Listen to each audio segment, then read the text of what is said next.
جو بندہ ایسا ڈائیلاگ ایسا کلمہ لوگوں اور عوام کے سامنے بول دیتا ہے کہ اللہ رب العزت میری دعا کو نہیں سنتے، تو پھر اللہ رب العزت ایسے بندے کی دعا کو نہیں سنتا، کیونکہ اس نے تعجیل کی، اس نے جلدی کی، اس نے اللہ کے اوپر بد اعتمادی کی۔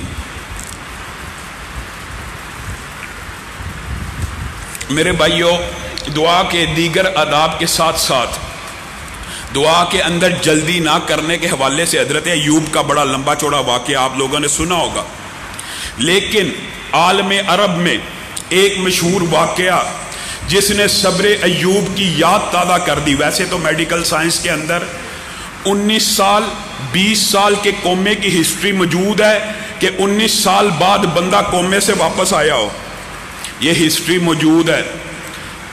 یہ بند کر دیں یار،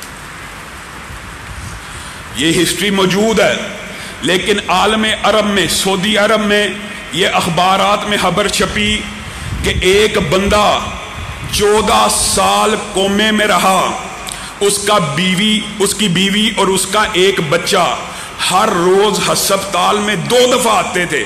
جو ملاقات کا ہسپتال میں ٹائم ہوتا تھا وہ روزانہ آئے۔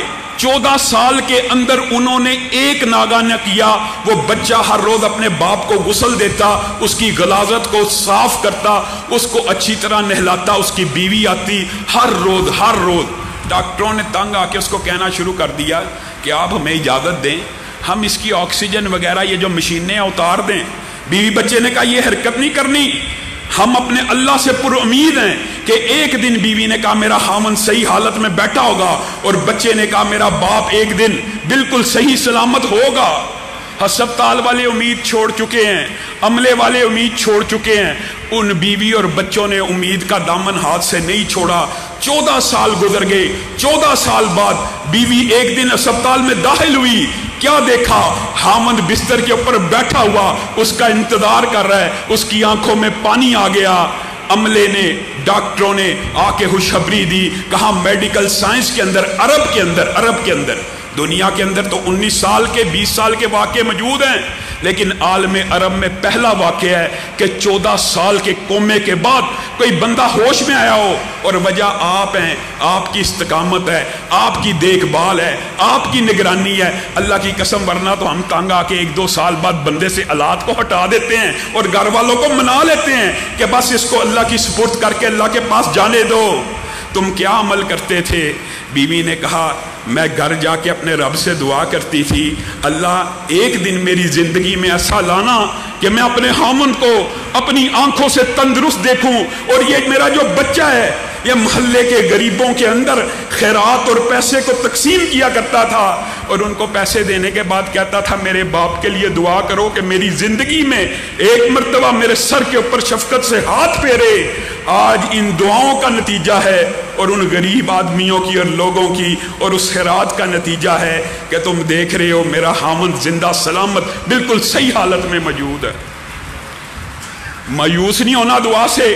کئی مرتبہ صبر، کئی مرتبہ آزمائش لمبی ہو جاتی ہے، لیکن اللہ کی قسم اگر اللہ دعا نہیں سنتا نا، اگر کوئی بندہ یہ سوچتا ہے نا میری رب نے نہیں سنی، جس کی رب نے نہیں نہ سننی اس کی پھر دنیا میں کسی نے نہیں سننی۔ کیا ہی ایک عمدہ شاعر نے بات کہی ہے، اس کا مفہوم اور ترجمہ آپ کے سامنے رکھتا ہوں۔ میں جب چھوٹا سا بچہ تھا کھلونے توڑ دیتا تھا، میری ماں میرے لیے کھلونا جوڑ دیتی تھی۔ یہ مفہوم ہے شاعر کا، اے میرے رب میں نے تو سنا ہے تو ماؤں سے زیادہ بندوں سے پیار کرنے والا ہے، خدایا خود کو توڑ بیٹھا ہوں مجھ کو جوڑ دے۔ میرے بھائیوں، آج تاک راتوں میں سے ایک رات ہے، آپ نے جہاں پر اپنے لیے دعا کرنی ہے، اپنے والدین کے لیے دعا کرنی ہے، اعزاء و اقارب کے لیے دعا کرنی ہے، وہاں پہ آپ نے میرے لیے بھی خلوص دل سے دعا کرنی ہے، سارے بیماروں کے لیے بھی دعا کرنی ہے، اس ادارے کے لیے بھی دعا کرنی ہے۔ اللہ کی قسم جس کی رب سننے پہ آ جائے وہ کسی مخلوق کا محتاج نہیں ہو سکتا۔ حضرت حسن بن سفیان رحمہ اللہ، اتنا مشہور واقعہ ہے، اعلام النبلاء کے اندر امام ذہبی نے بھی باسند لکھا، اور البدایہ والنہایہ کے اندر ابن کثیر نے بھی باسند لکھا ہے۔ حسن بن سفیان 9 ساتھیوں کے ہمراہ مصر کے اندر حدیث کا سبق حاصل کرنے کے لیے گئے۔ اب جو زیادہ راہ ساتھ لیا ہوتا ہے اس دور کے طالب علموں کا آپ کو پتا، جو مال لیا تھا ختم ہو گیا. طالب علموں نے کہا حسن بن سفیان اللہ پہ توکل کر کے ہمیں ساتھ لے آیا ہے، اب 1 دینار بھی پاس موجود نہیں کھانا کھانے کو، اٹھ اور لوگوں سے امداد کی اپیل کر، محلے میں نکل، پیسے مانگ. حضرت حسن بن سفیان کے دل کو چوٹ لگی کہ میرے ساتھی جو حدیث کے طالب علم ہیں ان کا توکل اللہ سے اٹھ رہا ہے. کہا ٹھہرو، مجھے 2 رکعت نماز کو ادا کرنے دو. 2 رکعت نماز ادا کی، اللہ رب العزت کی بارگاہ میں گڑ گڑائے، روئے، دروازے پہ مسجد کے دروازے کے اوپر دستک ہوئی. امیر، مشہور امیر گزرے امام احمد بن ابو العباس الترکی کا قاصد آیا ہے. کیا لے کے آیا ہے؟ 9 تھیلیاں لے کے آیا ہوں. 9 تھیلیاں کس لیے؟ ہر تھیلی کے اندر سونے کے 100 دینار موجود ہیں. کس لیے؟ حسن بن سفیان کے لبوں پہ مسکراہٹ آنا شروع ہو گئی. کہا اللہ نے میرے توکل اور اعتماد کو ضائع نہیں کیا. اللہ کی قسم میں لوگوں کے سامنے در در کے آگے ہر ایک کے آگے ہاتھ نہیں پھیلا سکتا تھا. میرے دل میں خیال آیا کیوں نہ اس کے آگے ہاتھوں کو پھیلاؤں. کہاں ہر بندے کے سامنے ہاتھ کو پھیلاؤں گا، آج اس حکم الحاکمین کے سامنے ہاتھوں کو پھیلاتا ہوں. دیکھو کتنی عظیم مدد آئی. اور پوچھا ابو العباس ترکی کو ہمارا خیال کیسے آیا؟ کہا آج ہی دوپہر کلولے میں سو رہے تھے، خواب آئی کہ حسن بن سفیان اور اس کے 9 ساتھی مسجد کے اندر بیٹھے تیری مدد کا انتظار کر رہے ہیں اور تو ان کی خدمت سے غافل ہے. انہوں نے ہمیں حکم دیا ہے یہ 900 دینار سونے کے پہنچا دیے جائیں اور کل وہ خود تشریف لائیں گے. پھر مصر کی بہت بڑی جامع مسجد ابو العباس ترکی نے حسن بن سفیان کو بنا کے دی اور اس کی ارد گرد کی ساری زمین حدیث کے ان طالب علموں کو عطا کر دی. لوگوں یہ تو آپ نے انبیاء کی دعاؤں کے واقعات سنے ہوئے ہیں، آپ کو امتیوں کی دعاؤں کے واقعات اس لیے سنا رہے ہیں. اور ایک بات یاد رکھیے، اللہ رب العزت ظلم کی دعا نہیں سنتا. دعا کے آداب میں سے یہ بھی ہے کہ حد سے زیادہ تجاوز نہ کیا جائے. حد سے زیادہ تجاوز کا کیا مطلب ہے؟ بندے کی والدہ فوت ہو گئی ہیں، والد فوت ہو گیا، بندہ اللہ کے سامنے ہاتھ پھیلا کے کہ اللہ اس کو زندہ کر دے. نہیں، یہ اللہ تعالیٰ اعتدال اور حد سے زیادہ تجاوز کرنے والی دعاؤں کو پسند نہیں فرماتے. جو اللہ کی سنت ہے وہ تبدیل نہیں ہوتی. ہاں کرامات ہوتی ہیں، دعاؤں سے تقدیریں بدل جاتی ہیں، لیکن اس قسم کی دعائیں نہیں کرنی. اور بات آئی ہے تو یہ بھی سمجھ لیجئے مظلوم کی بد دعا سے بھی ڈرنا ہے. ہم جس کو بد دعا کہتے ہیں نا وہ اصل میں مظلوم کی فریاد ہوتی ہے اپنے رب کے سامنے. صحیح سند کے ساتھ یہ واقعہ بھی موجود ہے کہ عرب کے بازاروں کے اندر ایک نوجوان بازو کاٹے ہوئے، کٹا ہوا بازو ہے اور لوگوں کو آوازیں دے کے کہہ رہا ہے اللہ کے لیے کسی پہ ظلم نہ کرنا، اس ظلم کے نتیجے میں یہ بازو جسم سے جدا ہو چکا ہے. لوگ کٹھے ہوتے تھے، وہ روزانہ اپنی یہ سٹوری اور قصہ سنایا کرتا تھا لوگوں کو عبرت، واعظ اور نصیحت کرنے کے لیے کہ اللہ کی قسم کسی مظلوم کی بد دعا اصل میں وہ بھی دعا ہوتی ہے.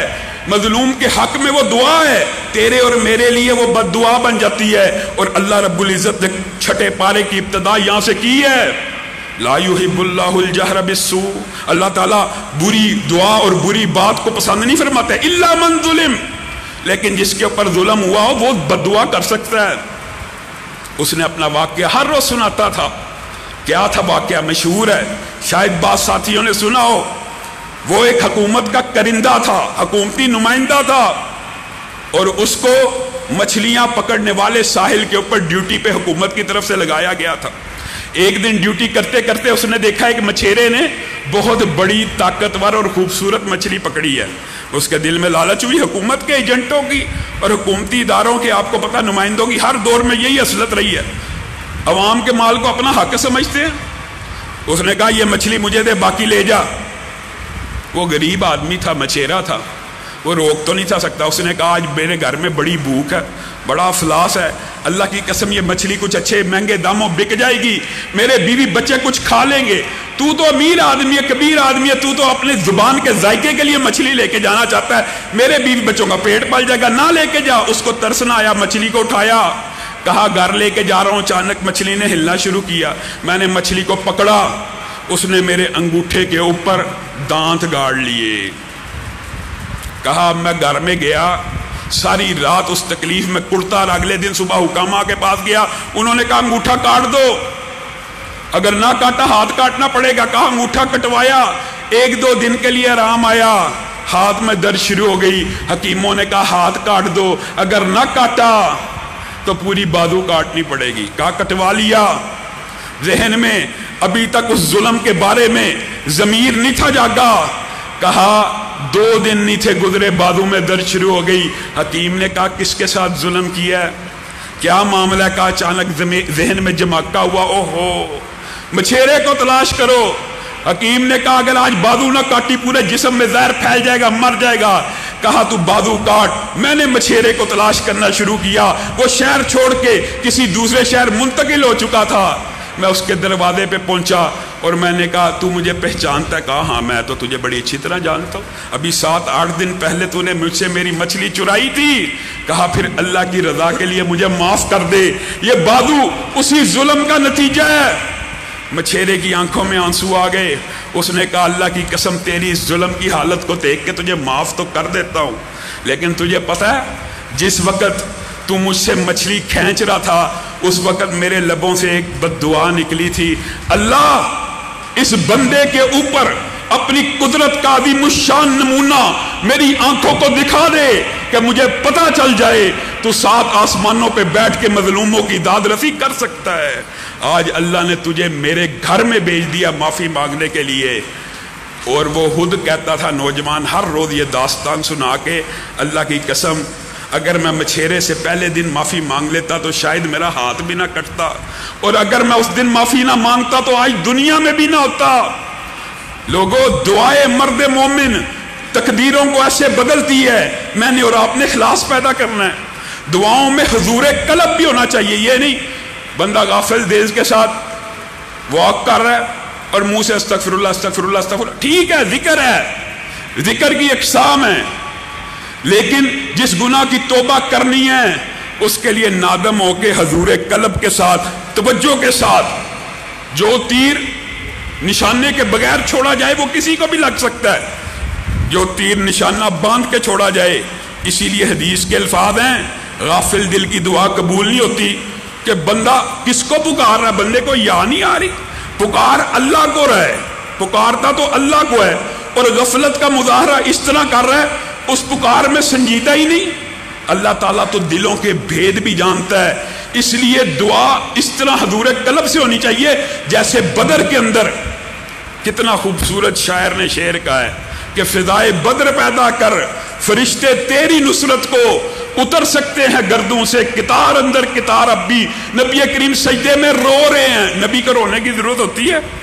اللہ نے وعدہ کیا ہوا ہے کہ میں تیری مدد کروں گا فرشتوں کے ساتھ امت کے ساتھ، پھر بھی رو رہے ہیں، پھر بھی گڑ گڑا رہے ہیں، اتنا روئے حضرت ابو بکر نے کہا بس کر دیجئے بس کر دیجئے، آپ کا رب آپ کو تنہا نہیں چھوڑنے والا۔ کہا جب تک آسمان سے وعدے وعید نازل نہیں ہوتے میں محمد کا سر نہیں اٹھے گا۔ اللہ نے آسمان سے جبریل کو بھیجا، آپ کے ساتھ فرشتوں کی فوج بھی لڑے گی، فرشتے بھی اتریں گے، جبریل و میکائیل بھی اتریں گے۔ نبی کریم نے اس سے پہلے سر کو نہیں اٹھایا۔ اور قتیبہ بن مسلم کا مشہور واقعہ ہے، قتیبہ بن مسلم اپنے لشکر کی صفیں سیدھی کر رہے ہیں اور آج خوش ہیں، مسلمان جہاد کے میدانوں میں اپنا نام کما رہے ہیں۔ 1 لاکھ کم از کم 1 لاکھ کی فوج، قتیبہ بن مسلم کی فوج کم از کم 1 لاکھ کی ہوتی تھی، اتنے بڑے جرنیل تھے۔ لیکن جنگ شروع ہونے والی ہے، قتیبہ بن مسلم جنگ شروع کرنے سے پہلے اپنے 12 کے 12 سپہ سالاروں کو حکم دے رہے ہیں محمد ابن واسع کو ڈھونڈ کے لاؤ۔ سبحان اللہ، کتنا بڑا ولی اللہ لشکر میں موجود ہے۔ محمد ابن واسع کو ڈھونڈ کے لاؤ، جب تک محمد بن واسع آ کے دعا نہیں کرے گا فتح کی، قتیبہ بن مسلم پہلا تیر بھی نہیں چھوڑے گا۔ لشکری گئے ڈھونڈنے کے لیے، کیا دیکھا؟ محمد بن واسع تو ویسے ہی نیک انسان تھے، وہ اللہ کی طرف آسمان کی طرف انگلی اٹھائے ہوئے ہیں اور آنکھوں سے پانی جاری ہے اور دعا کر رہے ہیں اللہ قتیبہ بن مسلم کی قیادت میں مسلمانوں کو کامیاب کرنا، اللہ قتیبہ بن مسلم کی قیادت میں مسلمانوں کو کامیاب کرنا۔ ابھی قتیبہ نے کہا بھی نہیں، قتیبہ کو خبر ملی کہ محمد بن واسع جن کو آپ ڈھونڈ رہے ہیں وہ تو اس عمل میں مشغول ہے لشکر کے اندر. تو قتیبہ بن مسلم کے کلیجے کو ٹھنڈ پڑی اور کیا کہنے لگے, والذی نفسی بیدی, قسم ہے اس جان کی, اس ہاتھ کی جس کے قبضہ قدرت میں میرا ہاتھ ہے یا جس کے ہاتھ میں میری جان ہے, اس کی قسم, لا اسبعو, اور بعد روایات کے اندر لا اسبعو محمد ابن واسع خیر عندی من 100,000 سیف شہیر ومن 100,000 مقاتل تریر. اللہ کی قسم جس کے ہاتھ میں قتیبہ بن مسلم کی جان ہے, محمد بن واسع کی اٹھی ہوئی ایک انگلی میرے لیے ان 1,00,000 چمکدار تلواروں سے بہتر ہے, میرے لیے ان 1,00,000 لشکریوں جریر اور بہادر اور جرت مند لشکریوں سے بہتر ہے. اور جنگ شروع ہوئی, گاجر مولی کی طرح دشمنوں کو کاٹ کے رکھ دیا. صحابہ, تابعین, تبا تابعین انتظامات پورے کرتے تھے, توکل اللہ پہ کرتے تھے, لیکن اس سے پہلے اللہ رب العزت کی بارگاہ میں آ کے پھر گریہ داری بھی کرتے تھے, توکل کے سارے اسباب پورے ہو جائیں. گھروں کی اصلاح کا بہت سے ساتھی بار بار پوچھتے بھی ہیں, میرے بھائیوں اصلاح کے سارے طریقہ کار, وہ جو آپ کے سامنے سارے دروس رکھے ہیں, تربیت کے سارے انداز کر لینے کے بعد پھر کرنا کیا ہے؟ دعا اللہ سے مانگنی ہے. ربنا ہب لنا من ازواجنا وذریاتنا قرۃ اعین. کہنے کا مطلب ہے اپنی پوری کوشش کرنے کے بعد دعا کس سے کرنی ہے؟ رب سے کرنی ہے. اور ڈاکٹر احمد کا مشہور واقعہ, سعودی عرب کے ڈاکٹر ہیں, سرجن ہیں, ہڈیوں کے مشہور سرجن تھے 80 کی دہائی میں. انہوں نے خود اس واقعے کو متعدد پلیٹ فارمز کے اوپر بیان کیا. بہت بڑے ڈاکٹر تھے. انہوں نے کہا فلائٹ میری اڑی ریاض سے ابہا جانے کے لیے, تھوڑی دیر بعد پائلٹ نے اعلان کیا فنی خرابی ہو گیا, طائف کے اندر اتر گئی فلائٹ. اب میں نے بہت بڑا میڈیکل کا ایوارڈ ہے, عمومی طور پہ عرب کے اندر آپ کو پتہ اس طرح کے علوم نہیں ہیں, لیکن سعودی عرب میں پھر کوئی بندہ اس طرح کا سائنسدان یا ڈاکٹر پیدا ہو جائے, وہ آپ اس کو پروموٹ کرنے کے لیے بڑے بڑے ایوارڈ دیتے ہیں. ان کا مقابلہ بھی تھا, ان کی ایوارڈ کی, ان کے اعزاز میں تقریب ہے. انہوں نے ہر حالت میں اس تقریب میں شامل ہونا. انہوں نے ایئرپورٹ پہ اتر کے کہا میری تو بڑی اہم تقریب ہے. انہوں نے کہا ایک ہی حل ہے, آپ گاڑی کرائے پہ لے لیں اور کرائے پہ سیدھا چلے جائیں. اب چند گھنٹے کا سفر ہے, گاڑی پہ طے کر لیں, اگر آپ نے ہر حالت میں وہاں شرکت ہی کرنی ہے. انہوں نے کہا یہی مشورہ مجھے اچھا لگا. ویسے میں سفر پسند نہیں تھا کرتا, میں نے گاڑی کو پکڑا, کرائے پہ لیا, ڈرائیو کرنا شروع کر دی. ابھی ایئرپورٹ سے نکلا ہوں, آسمان پہ بادل آ گئے, طوفان آ گیا. مجھے سمجھ نہیں آئی, میں 2 گھنٹے سے ڈرائیونگ کر رہا ہوں, میں راستہ کھو چکا ہوں. کیا دیکھتا ہوں میں روڈ پہچان نہیں پا رہا, کوئی سائن بورڈ نہیں لگا ہوا. ایک گھر سے دور سے روشنی آ رہی ہے. کہا میں پریشان ہو چکا تھا. اب میں نے اس گھر کا دروازہ کھٹکایا اور کھٹکانے کے بعد کہا بی بی, اندر سے ایک بڑھیا نکلی کہ کیا آپ کے گھر میں ٹیلی فون لائن موجود ہے؟ میں کہیں پہ ٹیلی فون کرنا چاہتا ہوں. کہا یہ کس علاقے کی بات کر رہے ہو, تم راستہ کھو بیٹھے ہو, ابھی یہاں پہ ٹیلی فون کی لائنیں نہیں بچھی ہوئی. کہا خیر اس بڑھیا نے میری خدمت کی, بہت اچھی خدمت کی, خاطر دوادو کی, اور کہا مسافر ہو؟ کہا میں نے اپنا سارا معاملہ بتایا کہ اس طرح میرا طیارہ خراب ہو گیا تھا, لیکن ابھی میں تفصیلات بیان کر رہا تھا. اس بڑھیا کے پاس ایک بچے کے رونے کی آواز آئی اور بڑھیا دعا کر رہی ہے اللہ اس کو صحت دے دے, اللہ اس کو صحت دے دے, اللہ اس کو صحت دے دے. میں نے پوچھا آپ کی دعا اللہ رد نہیں کرے گا؟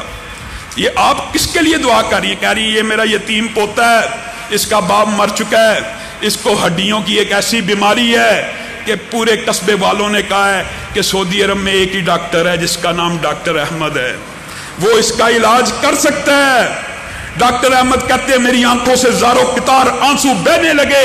میں نے کہا بی بی اللہ کی قسم میں ہی ڈاکٹر احمد ہوں, اور اللہ نے کان پکڑ کے مجھے تیرے سامنے پیش کر دیے. وہ طیارے کا خراب ہونا, وہ رستے میں طوفان آ جانا, ایک بڑھیا کی دعا اللہ جب سننے پہ آئے پھر یہ نہیں دیکھتا کہ اپنے بندے کی مدد اور ہیلپ کیسے کرنی ہے. اسی طرح جعلیات کا ایک واقعہ بیان کر کے اپنی بات کو ختم کروں گا. جعلیات کے مدیر نے عبد المالک مجاہد صاحب نے یہ واقعہ اپنی کتاب میں لکھا اور انہوں نے براہ راست سنا.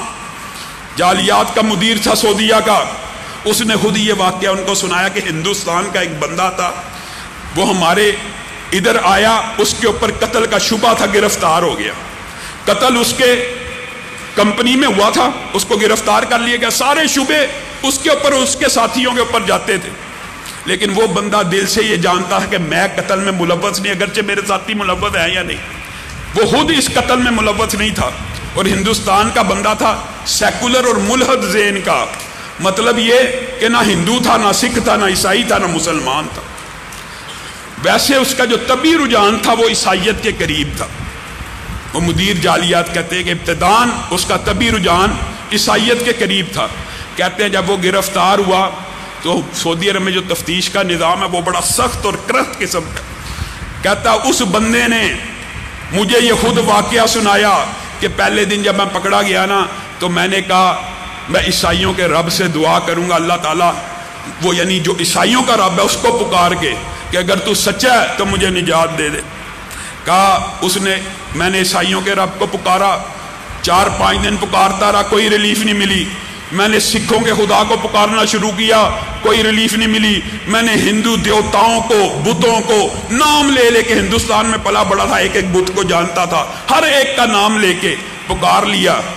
کہا کبھی سوچا بھی نہیں تھا کہ مسلمانوں کے رب کو پکاروں گا, لیکن میرے دل میں خیال آیا ہر ایک مذہب کے معبود کو پکار لیا ہے, اگر مسلمانوں کے الہ کو بھی پکار لوں گا, ازما لوں گا, تو اس میں کون سی قباحت ہے. کہا میں نے کہا اے مسلمانوں کے خدا, اگر تو سچا ہے, تو جانتا ہے کہ میں اس گناہ میں شامل نہیں, مجھے آزاد کر دے. وہ بندہ کہتا ہے جعلیات کے مدیر کو, اللہ کی قسم ابھی پہلا ہی دن تھا, پہلی مرتبہ مسلمانوں کے رب سے دعا کی, ہاتھ نیچے نہیں ہوئے. قاصد آیا اور کہا تیری بریت کا پروانہ جاری ہو گیا. جعلیات کا مدیر کہتا ہے میرے سامنے آ کے بیٹھا اور مجھے آ کے کہتا ہے اپنا ہاتھ بڑھائیے, میں نے اسلام کو قبول کرنا. میں نے کہا کیوں, کوئی اشکال, کوئی شبہ؟ اس نے کہا میرے جتنے اشکالات تھے اور شبے تھے اللہ نے جیل کی 8-10 دن کی زندگی میں اتار کے رکھ دیے. لوگوں اگر درد دل کے ساتھ, خلوص نیت کے ساتھ اللہ رب العزت کی بارگاہ میں آ کر اللہ رب العزت کو پکارا جائے, اللہ کی قسم محیر العقول واقعات آج بھی ہو سکتے ہیں. یہ آپ کے سامنے جو چند واقعات رکھے ہیں یہ نبیوں کے نہیں ہیں, یہ امتیوں کے, عام لوگوں کے واقعات ہیں. اللہ رب العزت ہمیں صحیح معنوں میں اپنے آپ کو منانے کا طریقہ سکھلا دے. آج آپ سب ساتھی مل کے دعا بھی کریں خلوص دل سے. انشاءاللہ ابھی 8 تراویحوں کے بعد محتسم بھائی کا درس ہوگا, اور اسی دوران شیخ مبشر ربانی صاحب بھی تشریف لے آئیں گے تقریباً 11:15 بجے کے قریب. اس کے بعد ان کا درس ہوگا. آپ سب ساتھیوں نے دعا بھی کرنی ہے, اور اس کے ساتھ ساتھ آپ کو پتہ ہے کہ عید کا ٹائم 6:15 بجے ہے. فطرانے کے اندر بھی آپ نے یہ جو مسجد کے خدام ہیں ان کے حوالے سے ہم فطرانہ بھی اکٹھا کر رہے ہیں, صدقہ زکوٰۃ ڈونیشنز وغیرہ, اس معاملات میں اس ادارے کو ہرگز نہ بھولیے. سبحان ربک رب العزت عما یصفون وسلام علی المرسلین.